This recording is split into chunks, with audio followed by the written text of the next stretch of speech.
Party hat.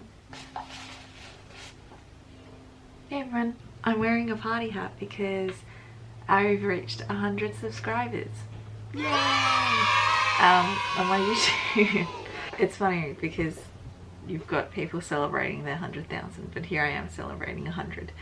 I saw that I hit 100 subscribers this morning, and I just didn't think I'd ever get 100 people interested in my plant. So I was just really happy about it. So show my appreciation. I just thought I'd do a quick little video to sort of say thank you, and there's obviously a reason why there's 100 people subscribing, because they want to see content.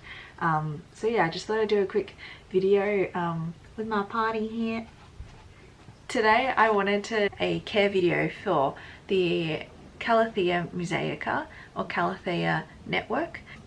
This guy is a beauty.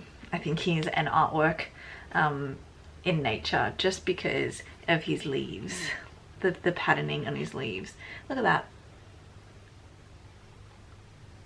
So beautiful.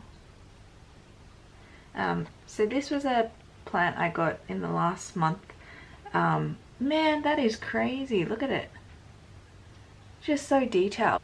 Just so pretty. So I got this guy maybe 3 weeks ago from a plant from More Plants, which is a plant store, an online plant store here in Sydney. So this guy is a rainforest plant. He's native to Central and South America, and we'd want to replicate the types of conditions a tropical or warm rainforest environment would have. This guy enjoys quite a high humidity environment. Ideally, he does the best in temperatures between 18 to 26 degrees, which makes him quite a good indoor houseplant, because being indoors, you're protected from the wind, you're protected from temperature drops when night falls. He doesn't like cold drafts, so that's good to keep in mind if you are keeping him as an indoor plant. You wouldn't want to keep him in a corridor or a hallway where you have a lot of wind drafts. I've heard the best place to keep him is actually your bathroom. Some people like to give this guy a little bit of a spray to increase the humidity. I personally don't really like to spray my plants because I'm worried that by spraying them it makes them too wet, and it might encourage diseases like fungal or stem rot. So if you do, however, like to spray your plants, and if spraying your plants has been working well for you, people recommend spraying around the plant rather than on the plant itself. Another way to increase humidity is to have him sitting on a tray filled with pebbles and water. It's a good way to just kind of have that moisture around him, because when that water evaporates around him, it sort of is creating like a little mini ecosystem, a mini water cycle around the plant. So I haven't done that yet with this guy, but I think when winter comes, I'm going to bring him indoors, and I'm going to keep him in a little IKEA greenhouse and sitting on that tray with pebbles and water. For lighting for this plant, this guy enjoys indirect lighting or partial shade. Being a rainforest dweller, he's going to have other plants covering him, be protected by the canopy. So the best light to have is some bright indirect light, or some morning sun is always good for, or this guy tends to like some morning sun. In terms of watering this plant, being a Cattleya, and for those of you who've had experiences with Cattleyas, we know that they can be a little bit fussy.